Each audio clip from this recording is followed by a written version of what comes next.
नमस्कार, स्वागत है आप सबका हमारे खास कार्यक्रम देश देशांतर में। मैं हूं कवीन सचान। देश देशांतर में आज हम बात करेंगे बिहार विधानसभा चुनाव के बाद जो मतगणना का काम आज सुबह शुरू हुआ, उसके नतीजे और रुझानों की। जिस तरीके से मतगणना का काम शुरू हुआ है और ऐसे में ये उम्मीद है कि देर रात तक पूरी तस्वीर साफ हो पाएगी, लेकिन बिहार में 3 प्रमुख बातें अब तक रुझानों से साफ हैं और वो ये है कि बीजेपी और आरजेडी इन दोनों पार्टियों में होड़ है कि कौन सबसे बड़ी पार्टी के तौर पर उभर रही है और गठबंधनों के लिहाज से एक कड़ा मुकाबला भी यहां पर दिख रहा है। लेकिन फिलहाल रुझानों के मुताबिक लीड बीजेपी जेडीयू गठबंधन को मिलती हुई नजर आ रही है। तो अपने कार्यक्रम में समझेंगे कि बिहार चुनाव में जिस तरीके से गठबंधन बने और पिछले चुनावों से जो अलग तस्वीर नजर आई गठबंधनों की, उसका चुनाव नतीजों पर किस तरीके से असर दिख रहा है। क्या बड़े मुद्दे हैं जो कि इन रुझानों या नतीजों में हमारे सामने इशारा कर रहे हैं कि बिहार की राजनीति किस दिशा की तरफ और कैसे जाना चाहती है। हमारे साथ 3 खास मेहमान हैं। हमारे साथ रामकृपाल सिंह जी हैं, वरिष्ठ पत्रकार, सर स्वागत है आपका। हमारे साथ हितेश शंकर हैं, संपादक हैं 5 जन से। हितेश जी स्वागत है। और वरिष्ठ पत्रकार स्मिता हमारे साथ हैं। स्मिता जी बहुत बहुत स्वागत है आपका भी। शुरुआत मैं रामकृपाल सर आपसे करना चाहूँगा। आपका एक लंबा अनुभव अगर मैं कहूँ चुनाव कवरेज को लेकर, और फिलहाल जो बिहार की राजनीति है और जिस तरीके से करवट लेती हुई दिख रही है इन रुझानों में, उसे आप कैसे देखते हैं। और हालांकि इसमें बहुत महत्वपूर्ण हो जाता है कि पिछली बार की तुलना में इस बार गठबंधनों की तस्वीर या उनके आकार में बदलाव भी हुए। कविंद जी देखिए, जब तक आखिरी वोट नहीं गिना जाता तब तक कोई बहुत पुख्ता भविष्यवाणी करना खतरे से खाली नहीं होता है। लेकिन अगर मैं कहूं कि आज देश में बिहार में आम चुनाव हुआ है, विधानसभा चुनाव हुआ है और देश के 5 और राज्यों में उपचुनाव हुए हैं। अगर मैं कहूं एक लाइन में जो मैसेज है, मैसेज वो है कि देश की जनता को शीर्ष नेतृत्व अभी भी मोदी जी पे भरोसा है। ये कर्नाटक है, गुजरात हो, मध्य प्रदेश हो, बिहार हो, उत्तर प्रदेश हो। कल तक ये बात कही जा रही थी, इस पोल के जो नतीजे आए थे उसको लेकर के तमाम लोग ये बात करने लगे थे, बहुत पढ़े लिखे बुद्धिजीवी, कि भाई बिहार में जो कुछ भी होगा उसकी जिम्मेदारी मोदी को लेनी होगी। तो मेरा निवेदन है कि आज वो कहें कि ये जो जीत है, और निश्चित तौर पर जिस तरह से 15 साल की एंटी इनकम्बेंसी के बावजूद आज बीजेपी, जिस तरह से बीजेपी को दोहरी सफलता है। एक तो ये निर्विवाद है कि बीजेपी अब छोटे भाई की भूमिका से निकल करके बड़े भाई की भूमिका में आ गई। दूसरा है कि वो सत्ता के करीब दिख रही है। ये अलग बात है कि कौन मुख्यमंत्री बनता है, कौन नहीं बनता है, बीजेपी किसे बनाती है, लेकिन बिहार की जनता ने बीजेपी के समर्थन में वोट दिया है, बीजेपी के पक्ष में है। अगर मैं एक सेंटेंस में कहूं तो उसका मतलब यह है, कौन हार रहा है कौन जीत रहा है इसको छोड़ दीजिए, लेकिन ये स्पष्ट रूप से बीजेपी को, क्योंकि बीजेपी देखिए कभी बिहार में नहीं रही है, बंगाल में नहीं रही, और मैं हमेशा कहता हूं पंजाब में नहीं रही। ये तीनों जो है, अगर आप यूं कहें कि नॉर्थ का हिस्सा जो है, ये जहां बीजेपी सब जगह जा रही है, 3 राज्य उससे छूटे हुए हैं। जनता ने संदेश दे दिया है कि हम आपके पक्ष में वोट दे रहे हैं। अब ये सरकार बनाने का समीकरण एक अलग की बात होती है। बीजेपी ने कहा है हमारे नेता नीतीश कुमार हो गए, अब ये नीतीश कुमार पर होगा कि उसको स्वीकार करते हैं कि नहीं स्वीकार करते हैं। फाइनल टैली क्या होती है, अभी बहुत कुछ कहना उसके बाद ही संभव होगा। जी हितेश, अगर मैं इन चुनाव रुझानों को देखूं तो क्या बड़ा फायदा आप देखते हैं बीजेपी के नजरिए से, और उसके सहयोगी दल जेडीयू के नजरिए से क्या बड़ा नुकसान? क्योंकि यहां पर अगर अब तक जो रुझान वो इशारा कर रहे हैं कि जेडीयू को उस तरीके से रिस्पांस नहीं मिला जिसकी उम्मीद उसे नजर आ रही थी। हालांकि मुख्यमंत्री उनके थे और इतना लंबा शासन काल उनका रहा है। वहीं दूसरी ओर बीजेपी को एक बहुत अच्छा गेंद दिख रहा है फिलहाल जो रुझान हमारे सामने है। देखिए कविन, इसमें दिलचस्प बात क्या है कि इसका आकलन कई तरीकों से होगा। भाजपा को क्या मिला, राजद को क्या मिला, जदयू को क्या मिला, और इसका आगे भविष्य पर क्या असर होने वाला है। तो मुझे लगता है भाजपा को सबसे बड़ा जो लाभ है वो एक उसकी गठबंधन के सहयोगी के तौर पर साख, और उस गठबंधन के साथ आना आपके लिए राजनीतिक तौर पर फायदेमंद एक समीकरण है, क्योंकि सिनर्जी तब बनती है जब 2 और 2 5 हो जाए, 4 तो दुनिया कर रही है। तो इसलिए जब केंद्र और डबल इंजन वाली जो बात है कि आप उसके साथ जुड़ते हैं तो आप फायदे में रहते हैं, ये देखा हमने महाराष्ट्र में भी, ये देखा है कि भाजपा के साथ जुड़ना फायदे का सौदा होता था। दूसरी बात, भाजपा का जो भरोसा है उसके सहयोगी उस पर भरोसा कर सकते हैं। हमने पंजाब में देखा कि पंजाब में अकाली दल के लिए लोगों के मन में रोष था, मगर उस रोष का जो नुकसान हो सकता था वो भाजपा ने झेला, मगर अपने साथियों को अंत तक नहीं छोड़ा। महाराष्ट्र में ऐसा ही हुआ। और आज भी हमने देखा कि एक गुस्सा जो अभी दिख रहा है एंटी इनकम्बेंसी में, जैसा गुस्सा बनता है कई बार लोगों का, ऐसे वक्त में भी नुकसान होता है तो कोई बात नहीं, मगर जिसके साथ हमारा गठबंधन है वहां गठबंधन धर्म निभाने के लिए हम साथ खड़े रहेंगे। तो ये एक एड ऑन फैक्टर है जो भाजपा के साथ रहने से उनके दलों को मिलता है। ये एक नहीं, ऐसे अनेक उदाहरण आ गए। दूसरी बात कि एंटी इनकम्बेंसी तो जदयू के नजरिए से अगर इसका आकलन करें तो मेरा ये मानना है कि जब लंबी स्थायी सरकार होती है तो वो परफॉर्म करने के बाद भी लोग ये बात भूल जाते हैं कि उन्होंने कहां से बैटल उठाई थी, विकास की स्थिति क्या थी और आज क्या है। स्मृति जो है लोक जीवन की वो शायद उतनी तार्किक नहीं होती, भावनात्मक ज्यादा होती है। तो वहां कई बार ऐसे में परफॉर्म करने वाले लोगों को भी धक्का लगता है। दिल्ली की अगर सरकार का उदाहरण है, दिल्ली में जिस समय शीला दीक्षित जी की सरकार थी उन्होंने काफी काम किया। कॉमनवेल्थ के समय में घोटाले और भ्रष्टाचार के आरोप भी लगे, मगर उस समय पर काम भी काफी सारा हुआ। मेट्रो के क्षेत्र में काफी काम हुआ। इस सब के बावजूद चुनाव में उन्हें उसका झटका एक झेलना पड़ा। तो ये एंटी इनकम्बेंसी ऐसी चीज है कि जो राज कर रहा है उसे श्रेय भी मिलेगा तो उसे थोड़ा सा नाराजगी भी मिलेगी कि ये होना था, ये नहीं हुआ। तो वो झटका जरूर लगा है, मगर एक सिनर्जी बनती हुई दिखाई दे रही है कि भाजपा के साथ रहने में 2 और 2 5 हो सकते हैं, 4 तो दुनिया करती ही है। ये एक चीज दिखाई देती है।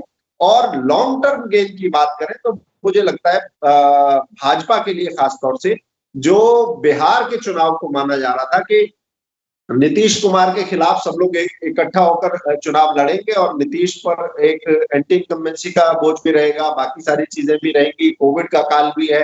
ऐसे में अगर ये किला फतेह हो जाता है तो एक नैरेटिव बन जाएगा बंगाल के लिए।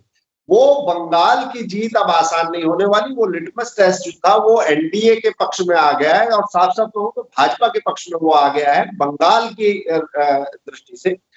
साथ में जो सबसे बड़ा संदेश मैं मानता हूं कि कृषि विधेयकों को लेकर जो एक बात थी, पूरे देश के खेती किसानी की बात थी, रोजगार की बात थी, वहां कृषि नीतियों पर बड़ी मुहर के तौर पर मैं इसे देखता हूं। खेती किसानी का एक बड़ा एरिया ये बिहार है और यहीं से कोविड काल में ऐसी स्टोरीज भी आई कि ट्रैक्टरों की सेल बढ़ गई, किसानों की उपज बढ़ गई। तो जो नैरेटिव था सारा बेरोजगारी को लेकर और असंतोष को लेकर, मुझे लगता है कि जो मोटे तौर पर जो अभी सारा चलन दिख रहा है उसमें जो प्रतिशत है उसको देखकर मुझे लगता है कि ये जो असंतोष का और नाकामी का जो नैरेटिव था वो नैरेटिव पंचर हो गया। स्मिता, कैसे देखती हैं आप अभी तक के जो नतीजे या संकेत हैं बिहार में, और खासतौर पर अगर बीजेपी और जेडीयू के गठबंधन और इंडिविजुअल पार्टी के तौर पर समझें तो? जी हाँ, पूरे बिहार के लिए, बिहार की जनता के दृष्टिकोण से आप कहेंगे तो कुछ बातें, कुछ मोटे बिंदु, प्रमुख बिंदु बहुत स्पष्ट दिखाई दे रहे हैं। पहला तो ये है कि कोई भी मुख्यमंत्री के नेतृत्व में सरकार अगर तीसरे टर्म के बाद चौथे टर्म के लिए वो प्रयास कर रहे हैं और इसके बाद भी उनको रिजेक्ट नहीं किया जाता है, जो कि कई एग्जिट पोल अनुमान कर रहे थे।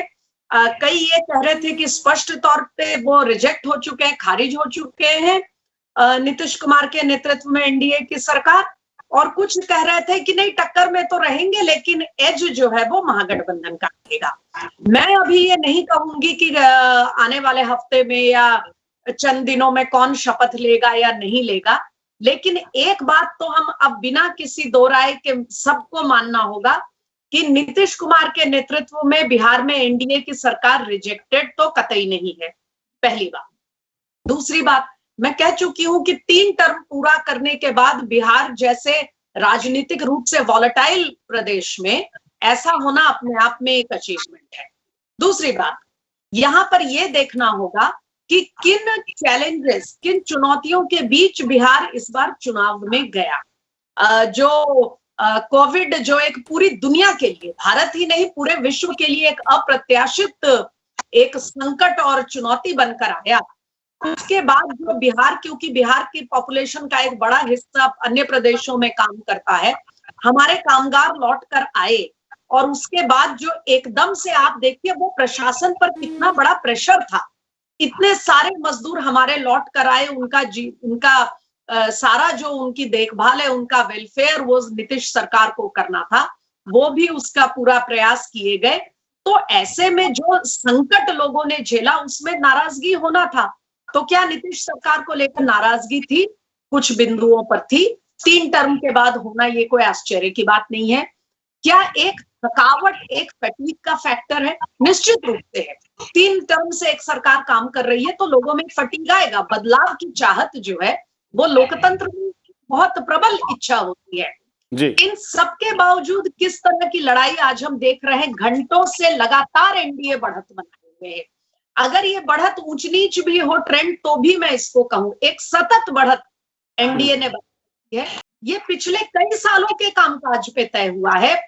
लगातार नरेंद्र मोदी सरकार का बिहार में जो इंफ्रास्ट्रक्चर के मामले में लोग भूल ही गए थे कि इंफ्रास्ट्रक्चर क्या होता है। न सड़कें बनती थी, न पुल बनता था। जब लोग आजिज हो जाते थे, जब बच्चा स्कूल नहीं जा पाता था परीक्षा देने, तो गांव वाले खुद ही मिलकर के ईंट पत्थर इकट्ठा करके अपना बना लेते थे। पानी नहीं आता था, पानी के लिए लोग खुद ही बोरवेल लगा के पानी व्यवस्था। बिहार एक क्लासिक सेल्फ रूल का केस बन चुका था और इसको मैं बिहार की मूल निवासी होने के नाते मैं ये किसी की पढ़ी पढ़ाई सुनी सुनाई बात नहीं कह रही हूँ, हमने ये किया है। हमने अपने घरों में पानी की व्यवस्था जो म्युनिसिपैलिटी की जिम्मेदारी है उसको हमने खुद किया। हमने गांव की सड़क खुद बनाई, हमने ट्रांसपोर्ट खुद ही गांव के लड़कों को इकट्ठा करके तैयार किया, क्योंकि प्रशासन कुछ करता ही नहीं था, तो जीवन यापन तो करना है। तो मैं ये कह रही हूं कि उस हालात से आकर के और नरेंद्र मोदी सरकार की तरफ से बिहार के इंफ्रास्ट्रक्चर को, कनेक्टिविटी को जो रोबस्ट, जो मजबूत एक आधार दिया गया, इतने पुल बने, सड़कें बनी, कनेक्टिविटी के दूसरे जो आयाम है उसको भी आपको देखना चाहिए। जो आपने बात कही उससे मैं थोड़ा सा और आगे ले जाना चाह रहा था रामकृपाल सर कि गठबंधन अगर मैं देखूं, क्या दोनों ही गठबंधन, चाहे वो बीजेपी जेडीयू का गठबंधन हो, बीजेपी अगर यहाँ पर बड़े भाई की तरह ज्यादा सीटों पर लड़ती, यानी कि नीतीश के साथ होने या ज्यादा सीटें देने से उसे यहाँ पर कुछ नुकसान उठाना पड़ता हुआ दिख रहा है, वहीं दूसरी ओर यही कमोबेश स्थिति आरजेडी के सामने है कि कांग्रेस के साथ लड़ने में और कांग्रेस को ज्यादा सीटें देने के बाद उसे कुछ ज्यादा नुकसान उठाना पड़ता हुआ नजर आता है। फिलहाल जो रुझान है, देखिए कविन जी, अभी पिताजी जो कह रहे थे या हितेश जी जो कह रहे थे, बिल्कुल सहमत हूं मैं उन बातों से। लेकिन मेरा आगे का ये कहना है कि कोई भी, देखिए कोई भी पॉलिटिकल पार्टी चुनाव के बाद फैसला करने के लिए स्वतंत्र है, कोई फैसला करे।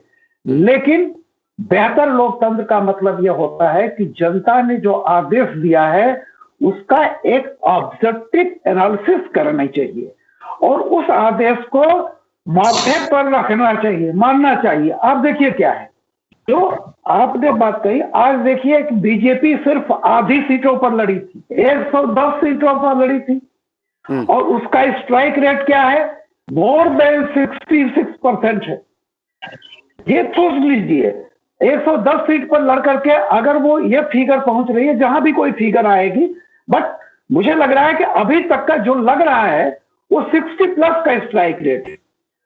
और जो सरकार, जो पार्टी सत्ता में थी, वो मुझे नहीं है पता कि क्या फिगर आएगी नहीं कि, लेकिन कहीं ना कहीं से वो ऐसा लग रहा है कि वो बीजेपी के लिए एक तरह से लाइबिलिटी बन गई।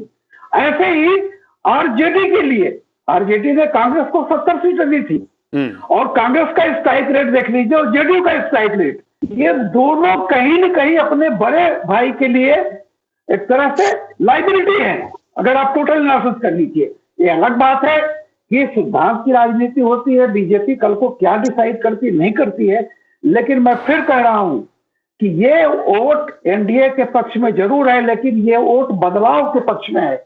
आप क्या जान लीजिए इस बात को, जनता की बहुत माइन्यूट चीजों को समझना चाहिए। और मुझे ये जरूर कहा था कि नीतीश जी हमारे नेता होंगे, लेकिन नीतीश जी को जब खुद ये बात आएगी कि फाइनल जब टैली आ जाएगी कि हम कितने परसेंट सीट जीत पाए हैं, तो हो सकता है, जैसा मैंने पहले कहा था, इसका माइन्यूट अगर आप इसकी पूरी राशि कीजिए तो देखिए इसमें सबसे ज्यादा फायदे में एक पार्टी रही जिसका नाम है बीजेपी। पहली बात तो यह है कि 15 साल के बाद आज पहली बार वो बड़ा भाई हो गई बिहार में। दूसरी बात, आज वो किंग बने न बने किंग मेकर हो गई। तो आप ये समझिए, जो मैं एक बात कहता हूं, कोई भी राष्ट्रीय पार्टी किसी भी देश, मैं कहता हूं नॉर्थ इंडिया में, साउथ की बात अगर मैं छोड़ देता हूं, हालांकि कर्नाटक के उपचुनाव में भी उसने स्वीप किया है, लेकिन मैं ये कह रहा हूं कि जैसा मैंने कहा कि पंजाब में एलाइंस के नाते आपने कभी नहीं लड़े चुनाव पूरी तरह से, बिहार में आप कभी पूरी तरह से चुनाव नहीं लड़े, आपका संगठन नहीं बना, क्योंकि संगठन के लिए सीट की जरूरत नहीं है, बिल्कुल आपका दफ्तर खुले। ये काम महाराष्ट्र में किया, जब आपने शिवसेना से अलग होकर के लड़ा, आप सारी सीटों पर गए। संगठन बनाने के लिए जरूरी है कि आप हर सीट पर आपका हारा उम्मीदवार हो या जीता उम्मीदवार हो, लेकिन आपका खाता खुले। वो काम बिहार में अब करने की स्थिति में आगे बीजेपी आ जाएगी। बंगाल का चुनाव होने जा रहा है, बिहार के नतीजे चाहे सत्ता में कोई भी आए, लेकिन बीजेपी को जो सफलता मिली है बिहार में, असम और बंगाल, और आने वाले समय में उत्तर प्रदेश में भी चुनाव होगा, इन तीनों के लिए एक सकारात्मक संकेत लेके आई है। बाकी देखिए, भविष्यवाणी करना राजनीति में बहुत मुश्किल काम होता है, मैंने फिर कहा, लेकिन एक बात, ये मैसेज स्पष्ट है कि पूरे देश ने मोदी के नेतृत्व में आस्था व्यक्त की है, उनके कोई सौंपा है, ले लीजिए सबसे बड़ी पार्टी, हम आपको बड़ा भाई बनाते हैं, हम आपको एक मौका देते हैं। तो ये जो है, अब ये निर्भर करेगा आने वाले जब पूरी तरह से रिजल्ट आ जाएंगे। रामगोपाल सर, मैं यही सवाल जो आपने कहा, जो इशारा किया, मैं ये हितेश से जानना चाहूंगा। हितेश, जो रामगोपाल जी इशारा कर रहे हैं कि बड़े भाई का जो रोल था वो क्या बीजेपी के लिए निभाने का वक्त आ गया है, और क्या दोनों ही गठबंधन में जो सहयोगी हैं वो बड़े दलों के लिए बोझ साबित हुए हैं इस चुनाव में फिलहाल रुझानों के मुताबिक?